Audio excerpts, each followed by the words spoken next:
अष्टावक्र गीता का अर्थ है कि बीज भाव में चाहे जितना बांकापन हो, जितना टेढ़ापन हो, परंतु जो निर्बीज वस्तु है आत्मा, परमात्मा, उस पर बीज और अंकुर का कोई प्रभाव नहीं पड़ता है। बीज को अष्टि बोलते हैं, वह जिसमें हो उसको अष्ट बोलते हैं, और बीज भाव से जो अवक्र हो माने कार्य कारण भावापन्न न होता हो, उस परमात्मा को ही अष्टावक्र बोलते हैं। वेदांत में वक्ता की प्रधानता नहीं होती और श्रोता की भी प्रधानता नहीं होती। किसने कहा है और किसने सुना है और किस भाषा में बोला गया है, इसकी प्रधानता नहीं होती। किस वस्तु के बारे में बोला गया है, उस वस्तु की प्रधानता होगी। तो जब शुद्ध वेदांत बोला जाएगा तो उसका नाम ब्रह्म गीता होगा, न उसका नाम वशिष्ठ गीता होगा और न अर्जुन गीता होगा, क्योंकि जिस वस्तु का वर्णन किया जाता है उस वस्तु की प्रधानता से वेदांत शास्त्र होता है। इसीलिए वेद का वक्ता कौन है यह किसी को मालूम ही नहीं है, वेद का श्रोता कौन है यह भी मालूम ही नहीं है, और उसकी भाषा भी अपनी ही है। वेद संस्कृत भाषा में नहीं है, नागरी भाषा में नहीं है, वेद की भाषा ही वैदिक है। तो किस देश में पैदा हुआ, किस काल में पैदा हुआ, वक्ता कहां का है? हिंदुस्तानी की विदेशी, इससे कोई मतलब नहीं। वह 1500 वर्ष के भीतर का है कि 10-20 हजार वर्ष पहले का है, इससे कोई मतलब नहीं। हमारे संप्रदाय का है कि दूसरे संप्रदाय का है, इससे कोई मतलब नहीं। उसने क्या क्या साधना की है, इससे कोई मतलब नहीं। किसने सुना है, इससे कोई मतलब नहीं। किस भाषा में बोलता है, इससे कोई मतलब नहीं। वह किस वस्तु के संबंध में बोल रहा है, उसको वेदांत में पकड़ना है। आपके मन में यदि कोई भय हो तो निकाल दीजिए। भय तत्वावमर्शनात्। वेदांत का कहना है कि यदि आप तत्व का चिंतन करेंगे तो आपका भय निवृत्त हो जाएगा। द्वितीयाद वै भयम भवति। बृहदारण्यक उपनिषद का कहना है कि दूसरे से भय होता है। अभयम है ब्रह्म, ब्रह्म निर्भय पद है, इसलिए वस्तु की प्रधानता है। आप भोजन की तारीफ कीजिए तो यह मत कहिए कि किसने बनाया, और यह मत कहिए कि किसके खाने के लिए बनाया गया, और यह मत कहिए कि कहां बनाया गया और कब बनाया गया और किस बर्तन में बनाया गया। यदि भोजन को पहचानना है तो भोजन की असली तारीफ तो भोजन की तारीफ होगी।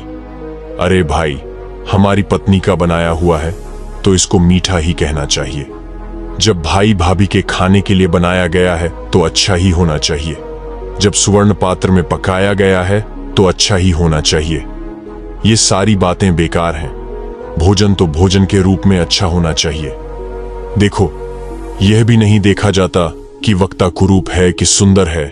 अष्टावक्र जी महाराज 8 जगह से टेढ़े थे, दुलकते हुए चलते थे, धरती पर ढलाते हुए चलते थे। अब कोई सुंदरता का प्रेमी हो तो बोलेगा कि राम राम, ये क्या उपदेश करेगा? तो नारायण, अष्टावक्र गीता माने ब्रह्म विषयक यह गीता है। कहते हैं कि एक बार जनक जी के दरबार में कोई जवान ब्राह्मण कथा कर रहा था। उसने कहा कि महाराज, ब्रह्म ज्ञान कोई कठिन बात नहीं है।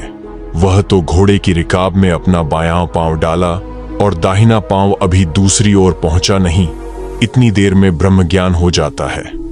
उसने कहा कि तुम इस बात को प्रमाणित करो। वह बोला कि हम नहीं प्रमाणित कर सकते। सो जनक ने उसको जेल में डलवा दिया। अब दूसरे भी जो ब्राह्मण विद्वान इस बात को प्रमाणित नहीं कर सके, उन सबको जेल में डाल दिया गया। अब अष्टावक्र महामुनि के मन में कृपा आई और वे पहुंच गए जनक के दरबार में। जनक ने पूछा कि आप इस बात को प्रमाणित कर सकते हैं? वे बोले कि हां, कर सकते हैं। घोड़ा मंगाया गया। बायां पांव जनक ने घोड़े की रिकाब में डाला। अष्टावक्र बोले, ठहर, तुमने इतना ही वेदांत सुना है कि घोड़े की रिकाब में पांव और ब्रह्म ज्ञान, कि कुछ और भी सुना है? और भी सुना है महाराज। बोले कि यह सुना है कि बिना गुरु के वेदांत का ज्ञान नहीं होगा। सुना तो है, पहले बना गुरु। महाराज, मैं आपको ही गुरु बनाता हूं। अच्छा, हमको गुरु बनाता है तो दक्षिणा दो। बोले कि तन, मन, धन सब दिया। अष्टावक्र बोले कि अच्छा खड़ा रहे, और अष्टावक्र जी उठकर वहां से बाहर चले गए। अब राजा के मंत्री यंत्री सब आए और देखा कि राजा तो हिलते नहीं, बोलते नहीं, देखे नहीं, जवाब नहीं देते, खड़े हैं। जबरदस्ती महल में ले जाकर पलंग पर लिटा दिया, परंतु वे तो चुप। किसी प्रयत्न से जब नहीं बोले तो अष्टावक्र मुनि फिर आए। बोले कि उठकर बैठ जा। बैठ गए। उन्होंने पूछा कि अच्छा, क्या चाहता है? राजा बोले कि कथम ध्यानमवाप्नोति कथम मुक्तिर्भविष्यति वैराग्यम च कथम प्राप्तमेतद् ब्रूहि मम प्रभो। यह राजा जनक का प्रश्न है। जनक की जिज्ञासा, कथम ध्यानमवाप्नोति कथम मुक्तिर्भविष्यति वैराग्यम च कथम प्राप्तमेतद् ब्रूहि मम प्रभो। हमें सच्चाई का ज्ञान होना चाहिए। जैसे तुम चाहते हो कि हमें स्वर्ग मिले तो स्वर्ग है, तब न तुम चाहते हो तो स्वर्ग है कि नहीं, पहले यह ज्ञान होना चाहिए। अच्छा, हमको नरक न मिले तो नरक है कि नहीं, यह ज्ञान होना चाहिए। अच्छा, हमारा पुनर्जन्म न हो तो जन्म मृत्यु है कि नहीं है, यह ज्ञान होना चाहिए। सो यह सब कुछ तो प्राप्त किया नहीं। बड़ी विलक्षण बात है कि दुनिया में तुम संबंध ही संबंध तो चाहते हो। संबंध माने रिश्ता, हमको यह चीज खाने को मिले, यह देखने को मिले, यह सूंघने को मिले, यह पहनने को मिले। हे भगवान, यह रिश्तेदारी हो, यह नातेदारी हो, यह पैसा हो, यह सब संबंध है ना। अपनी इंद्रियों को जब हम किसी एक चीज के साथ मिलाना चाहते हैं और बांध करके रखना चाहते हैं तो उसका नाम बंधन हुआ। तो आप मुक्ति चाहते हैं क्या? किससे मुक्ति चाहते हैं? पहले आपको यह देखना है कि मुक्ति है कि नहीं, यह समझना है। और मुक्ति क्या है? बंधन हो तब भी मुक्ति होगी। तो बंधन आपका कहां है? नारायण कहो। पैसे के साथ बंधन है, स्त्री के साथ बंधन है, शरीर के साथ बंधन है, पुरुष के साथ बंधन है, बच्चे के साथ बंधन है, मकान के साथ बंधन है, और इन बंधनों को तो आप छोड़ना नहीं चाहते। तो जैसे कोई हाथ से तो कोई घड़ी को तो पकड़ ले कि घड़ी हमको चाहिए, घड़ी हम रखेंगे, घड़ी हम नहीं छोड़ेंगे, तो ये तो हाथ से पकड़ कर रखे और मुंह से चिल्लाए मुक्ति मुक्ति। ये बात हम सबके लिए तो नहीं कह सकते, लेकिन किसी किसी के मन की यही हालत है। तो उसको स्वयं सोचना चाहिए कि क्या वह सचमुच मुक्ति चाहता है। और फिर मान लो मुक्ति है और वह कुछ करने से मिलेगी, तो मिलेगी तो खो जाएगी, आवेगी और जाएगी। कब तक रखोगे? देखो, है के रूप में मुक्ति मिलेगी तो तुम्हारा मन हटते ही वह छूट जाएगी। कोई भी है के रूप में अनुभव होने वाली चीज हमेशा तुम्हारे साथ रह नहीं सकती। अच्छा, यदि तुम के रूप में मुक्ति मिले तो जब तक हम तुम दोनों चाहेंगे या हम न चाहें, लेकिन तुम चाहते रहो तब तक वह मिली रहेगी, और हम न चाहें और तुम भी न चाहो तो वह चली जाएगी। परंतु यदि मैं के रूप में ही कभी मुक्ति मिल जाए, माने मैं का निज स्वरूप ही मुक्ति हो, तो मुक्ति छुड़ाए भी नहीं छूट सकती। तुम कहो कि हे मुक्ति, हम तुमको तिजोरी में रखते हैं, हम तुमको पेरिस भेजते हैं, लेकिन न मुक्ति पेरिस जाएगी, न स्वर्ग जाएगी, न वैकुंठ जाएगी। और कहो कि मुक्ति तुम 2 दिन के बाद आना, सो यह भी वह नहीं मानेगी, तुमको छोड़कर कहीं नहीं जाएगी। इसलिए जो है में मुक्ति मिलती है वह तो बिल्कुल मानसिक है, और जो तुम हो हमें मुक्ति मिलती है वह दोनों की इच्छा से है, और जो मैं में मुक्ति मिलती है वह बिल्कुल स्वतंत्र है। तब विचार की आवश्यकता हो गई ना कि मुक्ति के स्वरूप का ज्ञान होवे कि क्या है मुक्ति। इसलिए राजा जनक ने यह प्रश्न किया, कथन ध्यानमवाप्नोति। कोई जिज्ञासु, कोई अधिकारी पुरुष ध्यान कैसे प्राप्त करता है? फिर पूछते हैं कि अच्छा, ध्यान होने पर मुक्ति कैसे होती है, वैराग्य कैसे मिलेगा? आप कृपा करके मुझे बतलाइए। मुक्ति माने छुटकारा। यदि तुम खुद किसी चीज को, यह को या वह को या तुमको पकड़कर रखोगे, या मैं पने को ही किसी भाव में बांधकर रखोगे, तो वही दशा हो जाएगी। जैसे हाथ से तो घड़ी को पकड़े रखें और मुक्ति मुक्ति चिल्लाए। इसलिए मुक्ति को जानना जरूरी है कि वह क्या है, और यह तब होगा कि जब संबंध त्याग रूप वैराग्य हमारे हृदय में आवे। ये आजकल आध्यात्मिक उपदेश के नाम पर जो चेला बनाने के बाजारू ढंग चलते हैं, वह दूसरी चीज है, और मुमुक्षा दूसरी चीज है, जिज्ञासा दूसरी चीज है।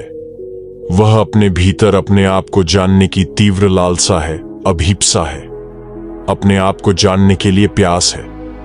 झंडा बांधकर दूसरे को दिखाने के लिए मुक्ति नहीं चाही जाती है। अब अष्टावक्र जी महाराज बोले, मेरे प्यारे पुत्र, तात का अर्थ होता है जो वंश को फैलावे।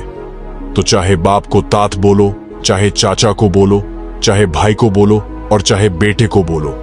जैसे बोलते हैं ना कि तुम तो हमारे वंश को बढ़ाने वाले हो, वैसे ही ज्ञान के वंश को जो बढ़ाने वाला हो उसको तात बोलते हैं।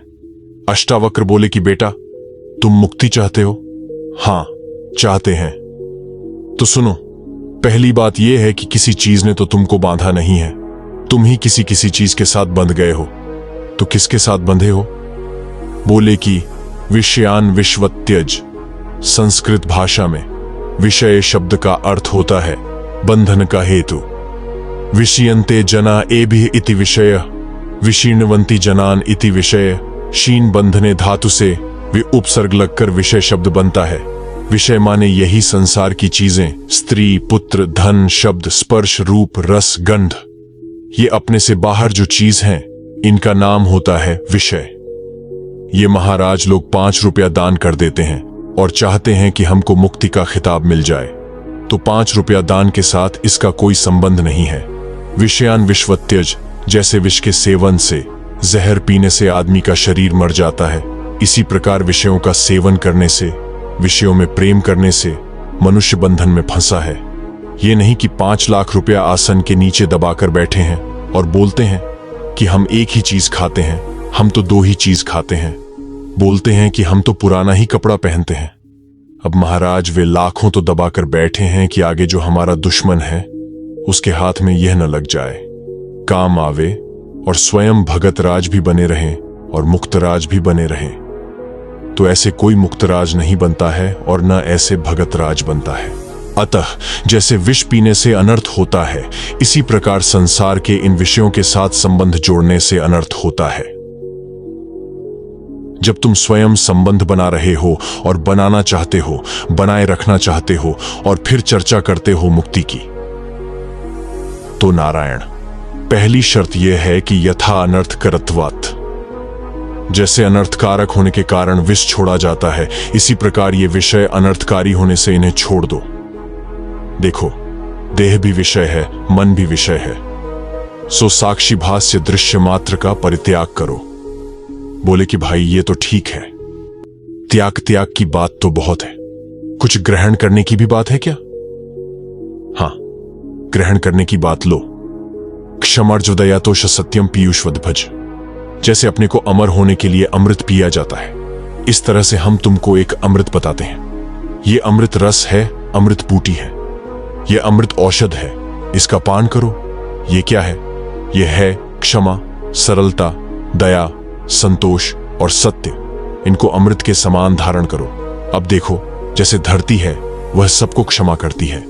यूं दो, मल त्याग कर दो, मूत्र त्याग कर दो, गड्ढा खोद दो, परंतु पृथ्वी किसी को दुख नहीं देती है, उससे बदला नहीं लेती है। अब यह ब्रह्म क्या है? वह पृथ्वी है। यम पृथ्वी सर्वेषां भूतानां मधु। यह पृथ्वी साक्षात ब्रह्म है। ब्रह्म का ही नाम पृथ्वी है। देखो, पृथ्वी स्थान है और ब्रह्म अधिष्ठान है। तो जैसे रस्सी रूप अधिष्ठान में अध्यस्त की चाहे जो रूपरेखा हो, उसमें आप यह कल्पना करो कि यह सांप है, यह काट लेगा, और यह कल्पना करो कि यह माला है, सो पहनने लायक है, परंतु रस्सी ज्यों की त्यों है। इसी प्रकार ब्रह्म में चाहे कोई कैसी भी कल्पना करे, वह अधिष्ठान है और अध्यस्त की किसी भी रूपरेखा को वह बर्दाश्त करता है, सहन करता है। सो यदि उस ब्रह्म से आपको एक होना है, तो पहले दुनिया के अच्छे बुरे को सहन करने का अभ्यास कीजिए। दंड और तारीफ से बचिए, क्षमा कीजिए। पृथ्वी से एक होना क्षमा है, ब्रह्म से एक होना क्षमा है। अंत में एक दिन ब्रह्म से एक होकर आपको समस्त अध्यस्त को क्षमा करनी पड़ेगी, क्योंकि ब्रह्म क्षमा करता है। ये उसका स्वभाव है, उसका स्वरूप है। तो आज से ही आप अभ्यास शुरू कर दीजिए कि अपराधियों को क्षमा कीजिए। दूसरी बात है सरलता। आर्जव माने सरलता, रजुता। ये क्या है? अच्छा जी, आप माया को छोड़ना चाहते हैं कि नहीं? यदि आप मुक्ति चाहते हैं और ब्रह्म से एक होना चाहते हैं, तो आपको माया का तो त्याग करना पड़ेगा। और यदि आप अपने जीवन में कपट को रखेंगे और माया से छूटना चाहेंगे, तो इसमें कुछ बेवकूफी की बात लगती है कि नहीं? व्यावहारिक कपट को तो आप अपने जीवन में रखना चाहें और परमार्थ में भांसमान जो माया है उससे छूटना चाहें तो कैसे छूटेंगे भाई? माया का ही तो एक हिस्सा है कपट। कम ब्रह्म खम ब्रह्म कम पटवत आवरणोति इति कपट। कपट को कपट क्यों कहते हैं? जैसे कपड़े से किसी चीज को ढक दिया जाए तो वह उसे आवृत कर देता है, वैसे ही यह कपट ब्रह्म को आवृत कर देता है। अब महाराज अपने जीवन में तो तुम रखो कपट और यह सोचो कि जो आत्मा ब्रह्म है वह निर्माय हो जाए, निष्कपट हो जाए। तो यह नहीं हो सकता। अब तीसरी बात देखो, ब्रह्म जो है वह सबका निरुपाधिक हित है। तो दया का अर्थ क्या है? बिना किसी वासना के, बिना किसी कामना के, बिना कुछ चाहे ब्रह्म जैसे सबका आत्मा है और सबकी भलाई करता है, सबको सत्ता स्फूर्ति देता है। बिच्छू में चेतन होकर कौन चल रहा है? सांप में चेतन होकर कौन रेंग रहा है? करेले में कड़वाहट कौन है? अंगूर में मिठास कौन है? सूर्य चंद्रमा में चमक कौन है? समुद्र में खारापन कौन है? धूलि का कण कौन है? ब्रह्म है। वह बिना किसी कामना के, बिना कुछ चाहे सबका हित, सबका आत्मा, सबको सत्ता स्फूर्ति देने वाला है। अतः आप भी बिना कुछ चाहे सबका भला करो। इसका नाम दया है। निरुपाधिक हित को ही दया कहते हैं। चौथी बात है तोष। तोष माने अपने आप में संतुष्ट, अपने स्वरूप में ही सुखी रहना। यह आत्मधर्म है। हम जैसे हैं, जो हैं, जब हैं, जहां हैं, सुखी हैं कि नहीं, तो यह संतोष आत्म सुख है, आत्मधर्म है। पांचवी बात है सत्य। यह भी आत्मधर्म है। क्यों? क्योंकि यह अबाध्य है। कोई चीज एक जगह हो और दूसरी जगह न हो तो वह बाधित होती है। एक समय में हो और दूसरे समय में न हो तो वह बाधित होती है। एक आकार में हो और दूसरे आकार में न हो तो वह बाधित हो जाती है। आकार स्वयं बाधित हो जाता है, कभी रहता है और कभी नहीं रहता है। तो अबाधितत्व जो है इसका नाम सत्य है। जिसकी सत्ता कभी खंडित न हो उस अखंड सत्य का नाम सत्य है। तो ये तो आत्मा का स्वरूप है। तो नारायण, इन्हीं का नाम है पीयूष। जैसे जूस होता है ना, वैसे पीयूष में पी माने पियो और यूष माने जूस। तो ये पीने योग्य है। जैसे अमृत पीते हैं वैसे इन पांचों बात को धारण करो, क्योंकि इनसे आपको आत्मा का ज्ञान होगा। अतः इनका सेवन करना चाहिए। और संसार में जो विषय हैं, जो अपने से अन्य हैं, वे हमको पकड़कर अपने में बांधने वाले हैं, सो विष के समान हैं, अनर्थ हेतु हैं, इसलिए उनका परित्याग करना चाहिए। इस प्रकार साधन निरूपण करते हुए अष्टावक्र मुनि उपदेश प्रारंभ करते हैं।